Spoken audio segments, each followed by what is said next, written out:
നമസ്കാരം, കൊട്ടാരക്കര മീഡിയയിലേക്ക് സ്വാഗതം. വിവിധ രാജ്യങ്ങളിൽ കോവിഡ് വ്യാപനം രൂക്ഷമാണെന്ന വാർത്തകൾ പുറത്തുവന്നതിന് പിന്നാലെ കേരളം ഉൾപ്പെടെയുള്ള സംസ്ഥാനങ്ങളിൽ കോവിഡ് കേസുകൾ ഉയരുന്ന സാഹചര്യമാണെന്ന് വിലയിരുത്തൽ.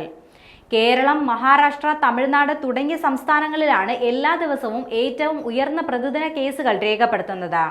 രോഗബാധ വർദ്ധിക്കുന്ന സാഹചര്യത്തിൽ കൊറോണ വൈറസ് അണുബാധ തടയാൻ മുൻകരുതലുകൾ എടുക്കേണ്ടത് പ്രധാനമാണ്. ഏറ്റവും പുതിയ കണക്കുകൾ പ്രകാരം കേരളത്തിൽ 70ഓളം കേസുകളും മഹാരാഷ്ട്രയിൽ 44ഉം തമിഴ്നാട്ടിൽ 34ഉം കോവിഡ് അണുബാധ റിപ്പോർട്ട് ചെയ്തിട്ടുണ്ട്. കർണാടക, ഗുജറാത്ത്, ഡൽഹി, ഹരിയാന, രാജസ്ഥാൻ, സിക്കിം എന്നീ സംസ്ഥാനങ്ങളിലും കോവിഡ് കേസുകൾ റിപ്പോർട്ട് ചെയ്യുന്നുണ്ട്.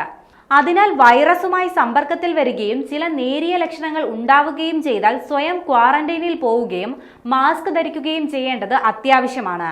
കൂടാതെ ഉറങ്ങുകയും ആവശ്യത്തിന് വിശ്രമിക്കുകയും ചെയ്യേണ്ടതും പ്രധാനമാണ്. 7 മുതൽ 8 മണിക്കൂർ വരെ ഉറക്കം നിങ്ങളുടെ രോഗപ്രതിരോധ ശേഷി വർദ്ധിപ്പിക്കുന്നതിനും രോഗം മാറാനും പ്രധാന പങ്ക് വഹിക്കുന്നുണ്ട്. മതിയായ ഉറക്കം നിങ്ങളുടെ ശരീരത്തിന്റെ സ്വാഭാവിക പ്രതിരോധം ഉയർത്താനും വൈറസുകളെ ചെറുക്കാനും സഹായിക്കുന്നു.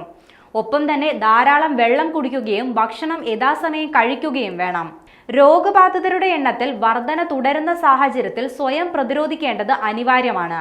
അനാവശ്യമായ ആശുപത്രി സന്ദർശനങ്ങളും മറ്റും ഈ സമയങ്ങളിൽ പരമാവധി ഒഴിവാക്കേണ്ടതാണ്.